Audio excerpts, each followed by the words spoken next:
Assalamualaikum warahmatullahi wabarakatuh, teman-teman Dataku Project di sini. Kali ini saya akan membuat project data science terkait dengan pengaplikasian algoritma K-means itu di industri. Nah, bagi teman-teman yang belum tahu apa itu algoritma K-means, mungkin bisa dilihat video saya sebelumnya, di mana saya membahas step by step algoritma K-means itu bekerja, baik secara manual menggunakan Excel ataupun programming menggunakan Python dan juga Orange. Nah, di sini saya akan melakukan customer segmentation. Ini adalah salah satu tugas dari clustering dalam machine learning ya, menggunakan algoritma K-means. Problem definition-nya, anggap saja kita sedang bekerja di sebuah restoran. Kemudian restoran ini mengumpulkan dataset pelanggan yang terdiri dari informasi demografis seperti umur, jenis kelamin, dan profesi. Kemudian perilaku pelanggan seperti nilai belanja setahun dan tipe residen, tempat tinggal pelanggan kita itu berada. Nah, kurang lebih seperti ini datanya. Di sini ada customer ID yang isinya adalah unik, artinya ID satu dengan ID yang lainnya itu tidak boleh sama. Kalau misalkan ada nomor yang sama di sini itu dipastikan adalah data duplikat. Kemudian ada nama pelanggan, jenis kelamin, umur, profesi, tipe residen, dan nilai belanja setahun. Nah, ini nanti akan lebih jelasnya pada saat kita coding ya, teman-teman. Kemudian, apa sih pentingnya customer segmentation bagi bisnis?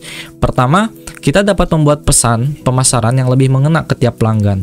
Anggap saja kita membagi pelanggan kita menjadi beberapa klaster atau segmen ya. Nah, segmen pertama itu rata-rata pelanggan kita itu usianya muda, tapi nilai belanja mereka itu rendah. Nah, ini bisa dilakukan dengan cara diskon ataupun memberikan promosi seperti itu ya. Atau dengan segmen yang lain, di mana pelanggan kita ini sudah cukup umur, para profesional, dan mereka itu nilai belanjanya sangat tinggi. Nah, kita bisa lakukan seperti membuat membership VIP gitu ya. Kemudian bisa lebih mengenal customer atau pelanggan. Ketika kita sudah membagi pelanggan kita ke beberapa segmen ya, kita tahu tuh demografinya, misalkan segmen satu itu lebih banyak prianya atau perempuannya, usianya itu lebih muda atau lebih tua, kemudian perilaku belanjanya tinggi atau rendah. Nah, ketika kita membuat segmentasi seperti ini, itu kita bisa lebih mengenal customer ataupun pelanggan yang kita miliki. Kemudian biaya pemasaran bisa menjadi lebih rendah. Nah, ini juga bisa dilakukan nih, misalkan segmen pertama itu pelanggan yang kita punya itu tidak potensial, tetapi segmen kedua pelanggan yang kita punya itu sangat potensial. Nah, kita bisa melakukan promosi ataupun marketing itu hanya untuk para pelanggan yang potensial saja. Sedangkan para pelanggan yang tidak potensial bisa kita kurangi seperti itu. Kenapa kita perlu bantuan algoritma? Karena memproses data besar dengan cepat dan efisien. Kebayang ya teman-teman, kalau misalkan kita punya 1000, 2000 data pelanggan kita gitu ya, dengan berbagai macam fitur tadi ya, seperti umur, jenis kelamin, itu akan sangat lama untuk menemukan polanya. Tapi dengan bantuan algoritma, kita akan memproses data besar ini dengan cepat dan juga efisien, menentukan jumlah klaster yang optimal. Nah, untuk di algoritma K-means, ini ada yang namanya elbow method atau silhouette score, di mana tugasnya itu sama, yaitu menentukan jumlah klaster yang optimal. Ini akan sangat lebih baik dibandingkan ditentukan oleh manusia, karena manusia itu kan dipenuhi dengan asumsi ataupun bias. Hasil lebih akurat dan objektif. Tentu karena algoritma itu kan bekerja by data. Kemudian dihitung dengan matematika ya. Di balik algoritma ini ada matematika. Dibandingkan dengan manusia, hasilnya akan subjektif karena dipenuhi dengan asumsi tadi ya. Mendukung pengambilan keputusan bisnis. Nah, ini juga bisa membantu nih para stakeholder. Misalkan produk mana yang lebih laku untuk segmen tertentu. Kemudian bagaimana cara promosi untuk segmen tertentu. Kemudian bagaimana kita mengoptimalkan anggaran kita gitu kan, agar tidak boncos saat melakukan promosi. Karena kita hanya menyasar ke segmen-segmen tertentu saja. Nah, tentunya menghemat waktu dan biaya. Oke teman-teman, itu ya. Kita akan lanjut ke codingnya ya. Bahasa pemrograman yang saya pakai di sini itu adalah R ya. Kalau teman-teman sudah buka R Studio-nya, akan tampil seperti ini ya. Hal yang pertama yang perlu kita lakukan adalah menyiapkan datasetnya. Nah, di sini ada folder ya. Teman-teman klik di mana datasetnya diletakkan. Kalau saya kan di customer segmentation. Ini dataset yang akan saya pakai, itu customer segment. Klik more, kemudian set as working directory. Ini wajib, karena kalau misalkan kita tidak set as working directory, kita tidak akan bisa load datasetnya di sini. Itu pasti akan error ya. Oke, kita akan load datasetnya. Ini adalah step pertama. Step pertama, data preparation. Kita akan load datasetnya. Kita namakan saja dataset. Ini bebas ya variabelnya. Saya menggunakan dataset. Kemudian read, baca. Bentuknya apa nih? Karena di sini bentuknya CSV, maka saya gunakan CSV. Apa nama filenya? Yaitu titik 2 customer segment. Nah, gini ya teman-teman, CSV. Kita load. Nah, sudah berhasil. Nah, ini bentuknya seperti yang sudah saya jelaskan di awal ya. Nah, di sini untuk nilai belanja setahun kita belum tahu nih ini bentuknya dalam jutaan, ribuan ataupun ratusan ribu. Ini sudah pasti rupiah ya. Nah, sepertinya ini dalam jutaan. Kita akan mengkonversi nilai belanja setahun ke dalam jutaan ya. Konversi nilai belanja setahun ke dalam bentuk jutaan. Nah, caranya adalah dataset. Kemudian kita panggil kolomnya. Nah, untuk memanggil kolom ini untuk di R itu menggunakan tanda dolar ini ya, teman-teman. Nah, ini nilai belanja setahun, dataset sama ya. Apa yang ingin kita rubah yaitu nilai belanja setahun yang berada di dataset. Kita bagi saja dengan 1 juta, 2, 3, 4, 5, 6. Seperti ini ya. Oke, kalau misal kita lihat lagi datanya sudah jutaan. Misalkan si Budi Anggara dia belanja tahunannya itu sekitar 9,4 juta. Rosalia Kurnia itu belanja sekitar 5,2 juta dan lain sebagainya. Oke, teman-teman. Nah, algoritma K-means itu hanya menerima data dalam bentuk numerikal, sedangkan data yang kita punya ini ada beberapa yang kategorikal ya. Namun di sini saya tidak akan menggunakan fitur customer ID dan nama pelanggan. Karena kenapa? Karena ini tidak berpengaruh pada saat tahap analisis kita. Saya akan menggunakan fitur ini saja nih, jenis kelamin, umur, profesi, tipe residen, dan nilai belanja setahun. Tapi di sini yang bentuknya kategorikal adalah jenis kelamin, profesi, dan tipe residen ya. Sedangkan untuk umur dan nilai belanja setahun kan sudah numerikal, jadi tidak perlu dirubah. Merubah fitur kategorikal menjadi numerik kita ya. Nah, caranya adalah dataset ya. Kita lakukan perubahan di dataset kita. Kemudian data matrix. Ini jangan dataset matrix aja ya. Kita bedakan dengan dataset kita, data matrix. Nah, kita pakai namanya data matrix. Data matrix ini untuk merubah fitur yang tadinya kategorikal menjadi numerikal. Apa nih? Yaitu fitur yang ada di dataset. Apa saja? Kita buat sebuah vektor di sini yaitu jenis kelamin, kemudian profesi, dan apa tadi? Tipe residen ya. Tipe residen. Dipastikan hurufnya itu sama persis ya, besar kecilnya. Kemudian ini kan ada titiknya tuh. Ini ada titiknya. Kita cantumkan juga di sini. Nah, ini sudah berhasil data matrix. Jadi di sini jenis kelamin kan ada 2 ya, ada pria, wanita. Nah, pria ini dia konversi menjadi angka 1, sedangkan wanita menjadi angka 2. Untuk profesi, wira swasta, pelajar, profesional. Ada sekitar 5 ya, ada ibu rumah tangga juga. Untuk wira swasta, dia dikonversi menjadi angka 5. Pelajar, dia konversi menjadi angka 3. Dan untuk tipe residen kan ada 2 ya, sektor dan klaster. Sektor itu dikonversi menjadi angka 2 dan klaster itu dikonversi menjadi angka 1.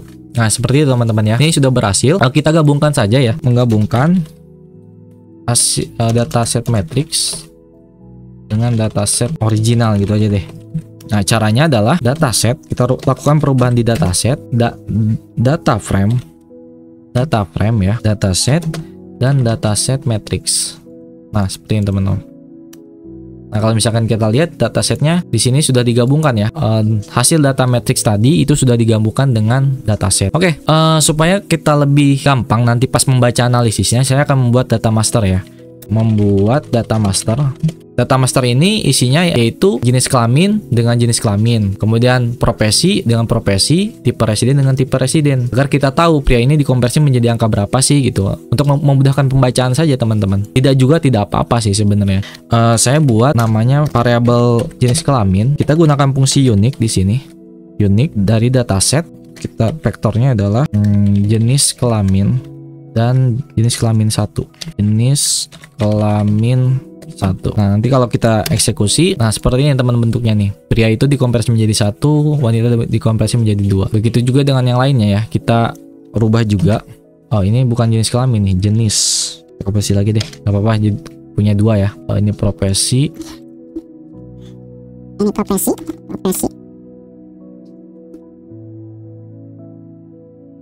Tipe presiden. Nah, ini bebas ya penamaannya, teman-teman. Gak usah sama juga, gak apa-apa. Oke, eksekusi. Nah, ini hasilnya. Wira swasta dikonversi menjadi angka 5, kemudian pelajar menjadi angka 3, profesional menjadi angka 4, dan ibu rumah tangga menjadi angka 1. Mahasiswa menjadi angka 2. Begitupun dengan tipe residen. Selanjutnya, apa yang akan saya lakukan adalah menentukan fitur yang akan digunakan. Seperti yang sudah saya sebutkan tadi bahwa kita tidak menggunakan fitur yang namanya nama pelanggan dan customer ID. Oke. Kemudian kita akan menggunakan fitur sisanya. Tapi di sini saya akan menggunakan jenis kelamin titik 1. Kenapa? Karena ini datanya sudah numerikal. Sedangkan untuk jenis kelamin itu saya tidak gunakan.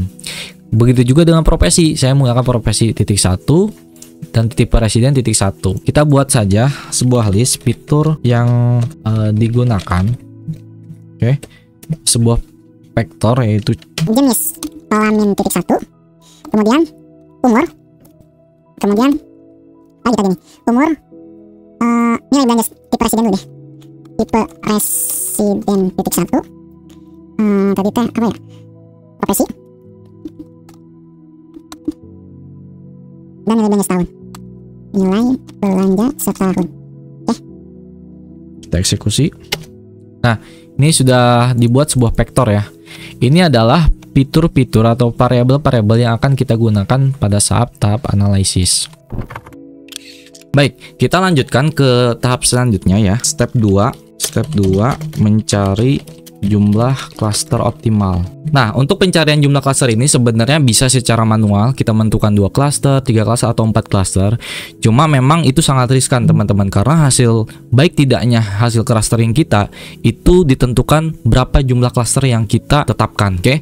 Kalau misalkan kita secara asal atau menebak-nebak, bisa jadi klaster yang kita tetapkan itu salah. Nah, makanya di sini di algoritma ada yang namanya metode elbow methods, ada namanya metode silhouette.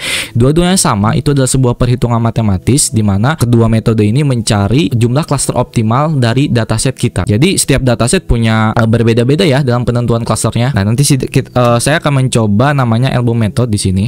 Oh, ini harusnya titik 1 ya, profesi 1. Oke. Di sini pertama saya akan set dulu. Ini. Nah, set ini digunakan kalau misalkan teman-teman coding ingin hasilnya sama dengan saya, itu gunakan set 1. Begitupun dengan saya, kalau misalkan saya coba coding lagi, kalau misalkan tidak ini set 1, pasti hasilnya akan berbeda karena data acak yang diacak itu akan berbeda gitu. Kalau misalkan di Python ini contohnya adalah random state. Kemudian saya akan membuat variabel namanya SSE. Ini bebas juga ya. Supply. Saya akan menentukan cluster 1 sampai 10. Nah, di 1 sampai 10 ini mana klaster yang terbaik tuh. Saya akan menerapkannya di function yaitu paramka. Ini bebas juga. Nah, paramka ini nanti isinya angka 1 sampai 10 ini ya. Nanti dia akan dihitung oleh function. Kemudian saya akan menerapkan algoritma key-means ya dari dataset fitur yang digunakan. Oke. Apa klasternya? Klasternya adalah paramka, jumlah klasternya antara 1 sampai 10. Saya akan melakukan sebanyak 25 kali perulangan agar hasilnya optimal. Kemudian saya akan mengakses yang namanya tot with hints. Intinya ini dia akan mencari jarak terdekat dari pusat klasternya gitu ya. Nanti saya akan jelaskan apa itu SSE. Nah, kita run, coba udah benar hasilnya. Oke, udah pas ya hasilnya ya. Saya akan membuat tabel dulu, nanti akan saya jelaskan apa itu SSE. Jumlah cluster max itu sama dengan 10. Ya, saya membuat variabel namanya jumlah cluster max, yaitu paling maksimal adalah 10. Saya akan membuat namanya tabel SS data ya. Data frame isinya adalah cluster ya, vektor dari 1 sampai jumlah cluster maksimal. Kemudian kolom yang keduanya adalah SSE. Seperti ini ya, teman-teman. Jumlah cluster, oh iya, ini harus segini nih. Belum di. Oke, SSE ini adalah sebuah perhitungan matematis di mana kepanjangan adalah sum of squared error, yaitu total kesalahan kuadrat, intinya itu. Nah, semakin dia kecil nilai SSE-nya, maka data itu semakin rapat dan semakin homogen, artinya semakin baik gitu ya.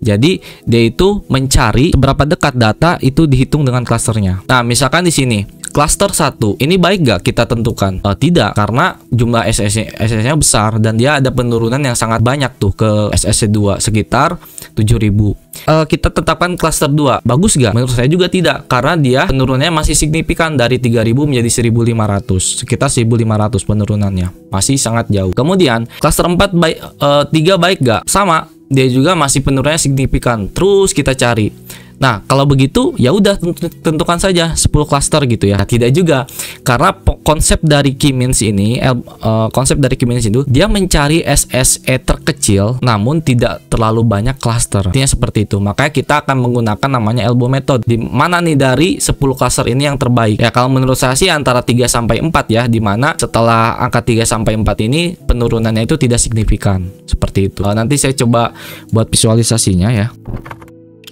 Oke, saya akan membuat visualisasinya. Nama sebenarnya visualisasi elbow method ya. Saya akan import library ggplot2. Nah, ini digunakan untuk visualisasi data dan membuat grafik ya. Kalau misalkan teman-teman di sini error, berarti ggplot2 ini belum terinstall. Masuk ke package, kemudian cari di sini ggplot. Nah, kalau saya kan udah ada ya di sini, artinya saya sudah terinstall. Tapi kalau misalkan belum ada, masuk ke install, kemudian di sini ketikkan ggplot2. Nah, klik ini dan install, beres ya. Oke, saya akan membuat grafiknya. Saya membuat kanvas di sini ggplot ya. Datanya adalah SSE data. Sumbu X-nya itu adalah AS itu membuat sumbu ya. Sumbu X-nya itu adalah ini cluster dan sumbu Y-nya adalah SSE ya. Sumbu X ada cluster dan sumbu Y itu adalah SSE. Oke. Kemudian saya akan menambahkan namanya geomline, sebuah garis ya, garis yang akan membantu kita melihat jumlah cluster penurunan dari clusternya. Di sini pakai color aja, colornya merah ya, red. Saya juga membuat geom point untuk melihat antara titik SSE yang ke satu dengan SSE yang lainnya ya, geom point.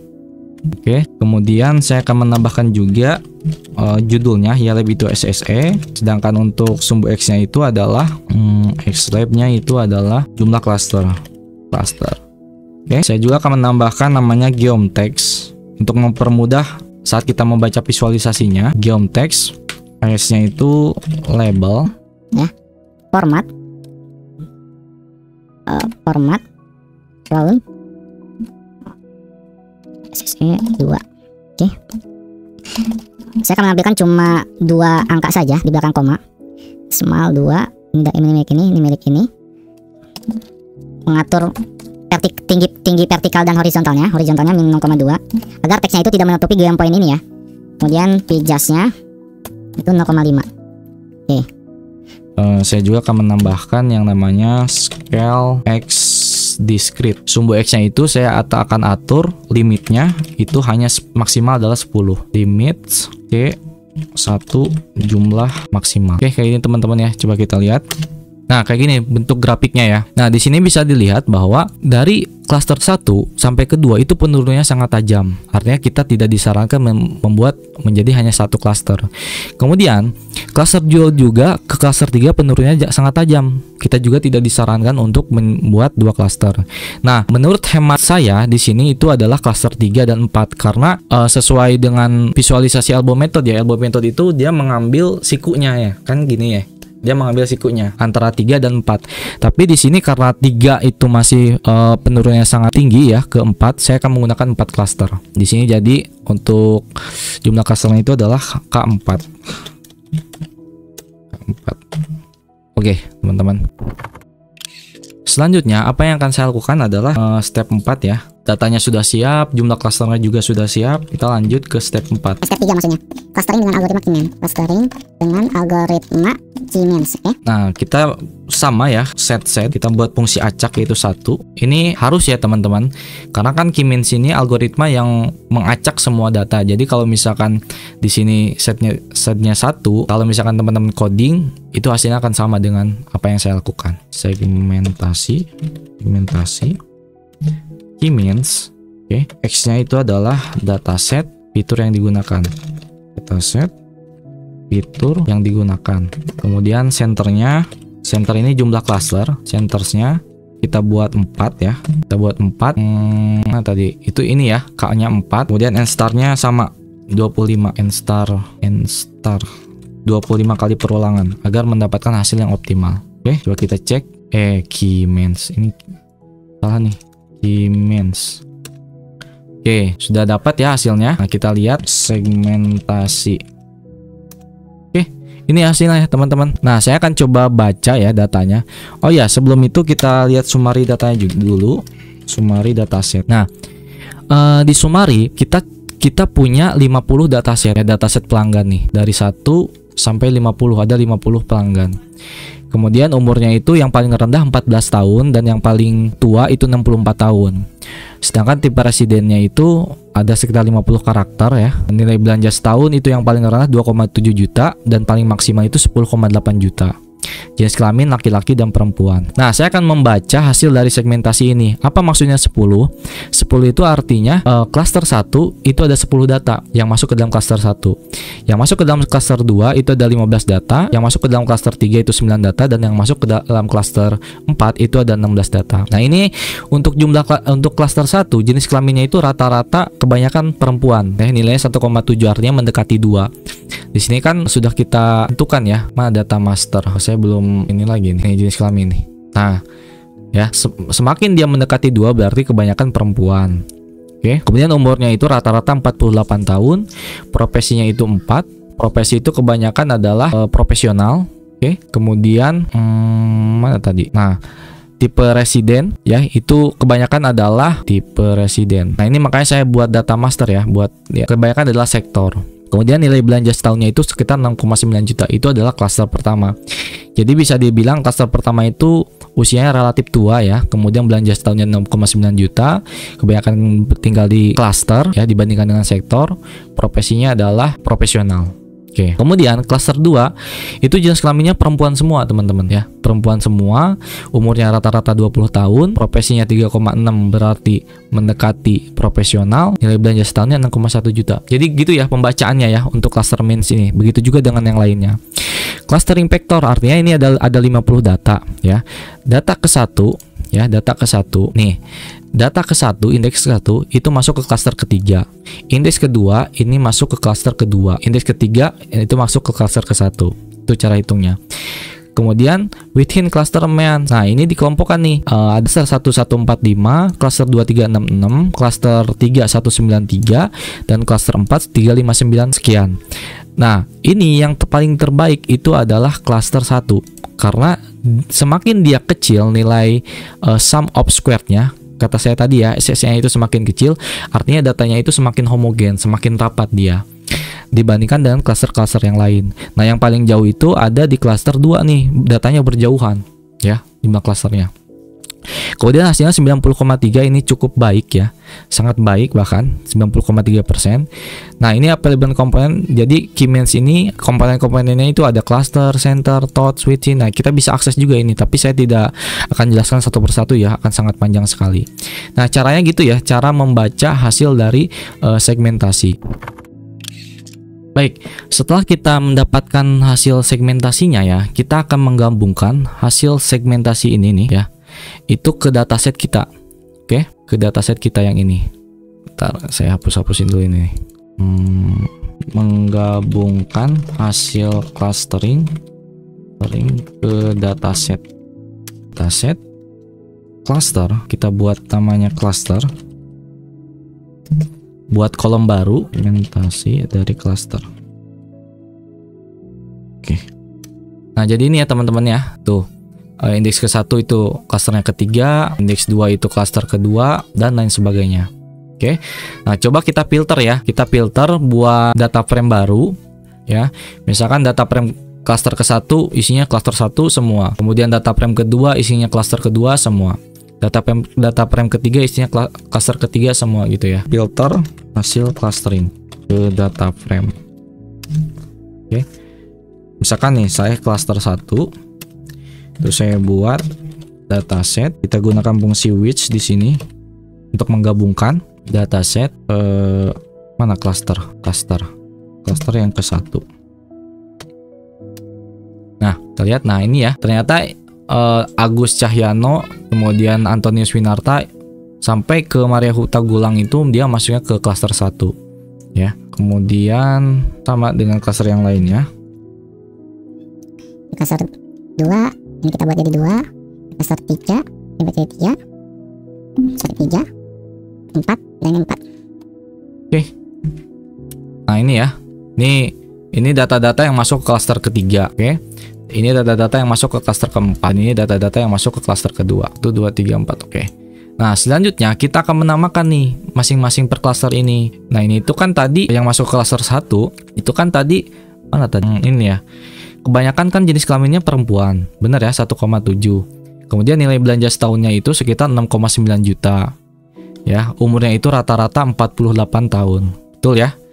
Oke. Nah, ini kita namakan, ini masuknya ke jenis klaster mana gitu. Namanya apa? Baik, selanjutnya kita akan coba menamakan segmen tiap klaster ya. Step 4, menamakan segmen tiap klaster. Kita cek dulu hasil segmentasinya dengan cara segmentasi class centers. Nah, ini ya. Nah, kita bisa menamakan tiap segmen itu berdasarkan hasil segmentasi center ini. Misalkan begini, teman-teman. Untuk klaster 1 itu saya di sini ingin pacuannya adalah umur dan nilai belanja setahun ya. Makanya di awal kenapa umur dan nilai belanja setahun itu tidak dinormalisasi. Artinya kan nilai belanja setahun kan nilainya lebih besar ya dibandingkan dengan misalnya ini nih dataset. Nah, antara nilai belanja setahun ini kan dalam jutaan, sementara jenis kelamin dalam satuan, profesi dalam satuan gitu kan. Kemudian umur juga dalam puluhan. Umur dan juga yang lainnya juga lumayan jauh, yang dimana yang lain itu satuan nilainya, sedangkan umur itu adalah puluhan. Makanya nanti umur sama nilai belanja setahun itu akan lebih dominan di sini. Nah, karena tujuan saya di sini adalah saya ingin mengclustering itu berdasarkan umur dan juga nilai belanja setahun. Klaster 1 itu umurnya rata-rata adalah 48,5 tahun aja ya. 48,8 tahun. Kemudian nilai belanja tahunannya itu adalah 6,9 juta. Oke. Kemudian kita juga buat untuk klaster yang lainnya. Klaster 2 umurnya rata-rata adalah 20 tahun. 20 tahun, nilainya aja deh 48 tahun aja gitu. Kemudian nilai belanjanya 6,1 juta. Oke, kemudian klaster 3 umurnya adalah rata-rata 58 tahun. Lebih tua dibandingkan dengan klaster sebelumnya. Kemudian nilai belanjanya 7,8 juta. Tapi nilai belanjanya itu lebih besar dibandingkan klaster sebelumnya. Nanti kita namakan ya tiap masing-masing segmen ini berdasarkan umur dan nilai belanja tahunannya. Sedangkan untuk klaster 4 itu adalah 34 tahun dan nilai belanjanya 7,5 juta. Oke. Nah, untuk klaster 1 saya akan menamakan karena ini umurnya itu rata-rata sudah cukup tua ya, 48 tahunan, maka sini saya akan gunakan gold. Gold itu karena nilai belanjanya itu tidak lebih besar dibandingkan klaster 3 dan 4 ya. Gold, young ya. Member gitu aja. Sedangkan untuk yang klaster 2 gold juga karena nilai belanjanya juga tidak terlalu besar dibandingkan dengan klaster-klaster yang lain, maka saya di sini gold dan usianya adalah muda. Saya di sini sebut student aja, student karena rata-rata banyak juga mahasiswa dan pelajar ya di klaster kedua ini. Mengingat umurnya itu rata-rata 20 tahun. Member. Sedangkan untuk klaster 3 saya akan namakan Diamond senior. Kenapa senior? Karena dia umurnya lebih tua dibandingkan dengan 3 klaster yang lainnya. Oke. 4 juga saya ada namakan Diamond karena nilai belanjanya itu 7,5 juta ya, lebih besar dibandingkan klaster 1 dan klaster 2. Diamond. Namun di sini usianya itu lebih muda dibandingkan klaster yang ketiga, maka di sini saya sebutnya young member. Oke. Ini gold senior aja. Gold senior ya. Nah, gini teman-teman. Oke. Ini adalah penamaan yang nantinya akan saya terapkan pada klaster 1, 2, 3 dan 4.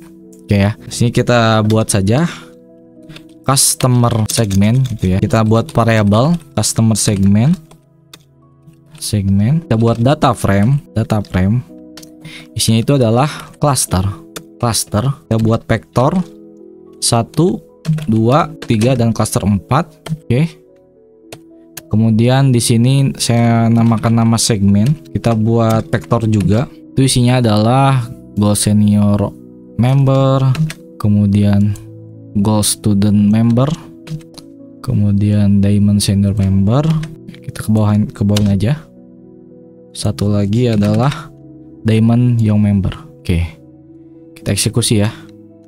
Nah, kita punya 6 data frame baru, namanya adalah customer segment. Nah, oke, ini ya. Kita buat data frame baru, nanti kita akan gabungkan dengan dataset kita. Seperti itu. Menggabungkan seluruh aset ke dalam variabel. Saya buat variabel namanya adalah identitas cluster. Kita akan kumpulkan semuanya di variabel identitas cluster ini ya, teman-teman. Bukan identitas, hasil cluster aja deh. Hasil cluster. Hasil cluster. Sebenarnya ini bebas ya, terserah teman-teman. Cuma saya namakan aja hasil cluster. Kemudian sini kita buat list ya. Ini nanti hasil cluster ini gunanya adalah untuk memprediksi data baru yang nantinya akan kita masukkan. Seperti itu teman-teman ya. List pertama adalah profesi. Kemudian dengan profesi dengan profesi, jenis kelamin dengan jenis kelamin, kemudian tipe residen dengan tipe residen, segmentasi dengan segmentasi, oke. Kemudian fitur yang digunakan dengan oke. Jadi kita akan buat sebuah list, isinya adalah profesi, jenis kelamin, tipe residen, segmentasi, dan fitur yang digunakan. Kita coba. Oke, kita lihat ya hasilnya ya. Cluster. Nah, ini teman-teman, oke. Ini adalah hasil dari keseluruhan proses yang kita buat dari awal sampai akhir. Nah, nanti variabel hasil cluster ini ketika kita meload data baru itu tinggal kita tinggal kita compare aja dengan hasil cluster ini ya. Nanti kita akan coba praktekkan menggunakan data baru. Oke. Kemudian kita akan menyimpan objek dalam bentuk file ya, bentuk file. Nah, kita akan simpan ya shape RDS ya, shape RDS. Namanya apa? Hasil cluster. Kita namakan aja di sini, namanya adalah cluster RDS. Nah, ketika kita eksekusi di file kita ini ada yang namanya cluster RDS. Seperti itu teman-teman ya. Nanti kita akan praktekkan untuk data barunya ini, data baru. Oke. Oke, sekarang misalnya ya, atasan kita atau para stakeholder itu meminta untuk menganalisis data baru. Ada beberapa pelanggan baru yang datang ke restoran kita dan mereka ingin tahu mereka itu masuk ke klaster berapa. Klaster 1 kah, 2, 3, 4 gitu. Nah, untuk menganalisis data baru ini kita tidak perlu melakukan step by step dari awal seperti sebelumnya ya. Karena apa? Karena kita sudah meng-save hasil dari clustering kita itu menggunakan shape RDS yang kita punya ya. Nah, misalkan teman-teman buka lagi R-nya, kemudian masuk ke customer segmentation lagi. Nah, ini kan kita sudah punya ya cluster RDS. Ini adalah hasil dari analisis kita di awal ya, dari awal sampai akhir. Kemudian kita diminta untuk menganalisis data baru ini. Nah, ini coba set as working directory dulu. Nah, kemudian kita karena ini bentuknya Excel, maka kita harus read-nya read Excel. Nah, untuk read Excel ini perlu ada namanya library tambahan, yaitu read XL. Oke, kita run. Nah, kalau misalkan teman-teman error seperti biasa, masuk ke package, kemudian cari di sini read ya, read Excel. Karena saya sudah install, berarti sudah ada. Kalau misalkan belum ada, tinggal install di sini. Kemudian cari read X. Nah, ini kemudian klik install. Oke. Nah, kita baca datanya. Kita namakan saja variabelnya data baru ya. Read Excel karena bentuknya Excel. Apa nama filenya? Nama filenya adalah data baru CS XLXX. Kita load. Nah, berhasil ya. Ini adalah 10 pelanggan baru di restoran kita. Misalkan ya. Kita tidak tahu nih 10 pelanggan ini apakah dia masuk klaster 1, 2, 3 atau 4 gitu kan. Kita tidak perlu menganalisis dari awal seperti sebelumnya karena kita sudah menyimpan hasil klaster kita itu dalam bentuk file namanya cluster RDS. Kita tinggal load aja nih cluster RDS ini, kemudian tinggal kita terapkan pada data baru ini, maka nanti akan muncul kolom baru di sini ya. Itu adalah nama-nama cluster dari 10 data kita. Apakah itu hasilnya akurat? Tentu sangat akurat karena itu adalah hasil dari hasil analisis kita. Sini kita load dulu filenya, file ini ya, dengan hasil cluster read RDS karena RDS ini ya bentuknya, maka read RDS filenya. Nama filenya apa? Cluster RDS. Kita load. Nah, sudah berhasil. Ada 5 ya. Tuh, profesi, jenis kelamin, tipe residen, dan segmentasi. Kita lihat. Nah, ini adalah hasil analisis kita dari awal sampai akhir. Profesi ya, ada profesi titik 1, wira swasta itu jadi dikompresi menjadi 5, pelajar menjadi 3, profesional menjadi 4. Kemudian untuk jenis kelamin, pria jadi 1, wanita 2, sektor menjadi 2, klaster 1. Kemudian hasil segmentasinya ada 4 klaster. Angka 10 itu masuk ke klaster 10 data itu masuk ke klaster pertama. 15 data atau 15 orang gitu ya, itu masuk ke klaster kedua. 9 orang itu masuk ke klaster ketiga dan sisanya adalah klaster keempat. Kemudian kita juga bisa lihat nih jenis kelaminnya untuk klaster 1 rata-rata adalah perempuan gitu kan, umurnya 48 tahun, profesinya itu 4 itu apa nih? 4 itu berarti profesional, kemudian tipe residennya adalah rata-rata sektor ya, karena mendaki klaster karena dia 1,6 ya.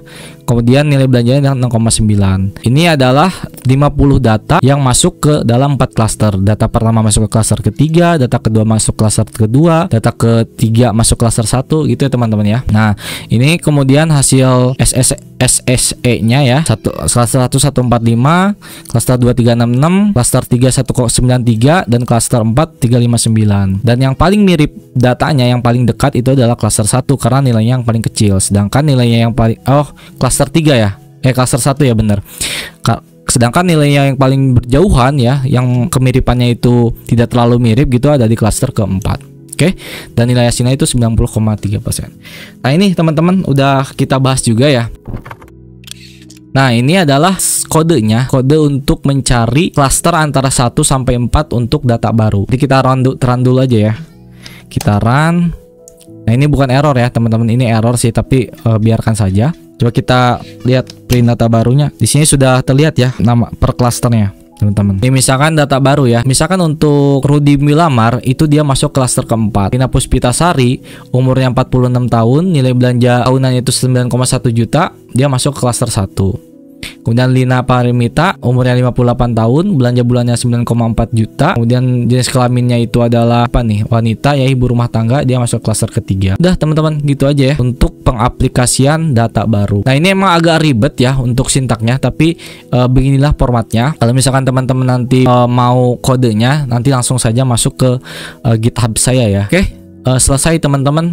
Nanti kalau misalkan ada data baru lagi, ini kan 10 data ya. Misalkan ada 50 data baru gitu kan, pelanggan baru di restoran kita, ya udah dengan cara yang sama kita bisa dapat dia masuk ke klaster mana. Itulah gunanya dari Key-Means. Terima kasih teman-teman sudah menyaksikan ya dari awal sampai akhir. Sekian dari saya, semoga bermanfaat. Assalamualaikum warahmatullahi wabarakatuh.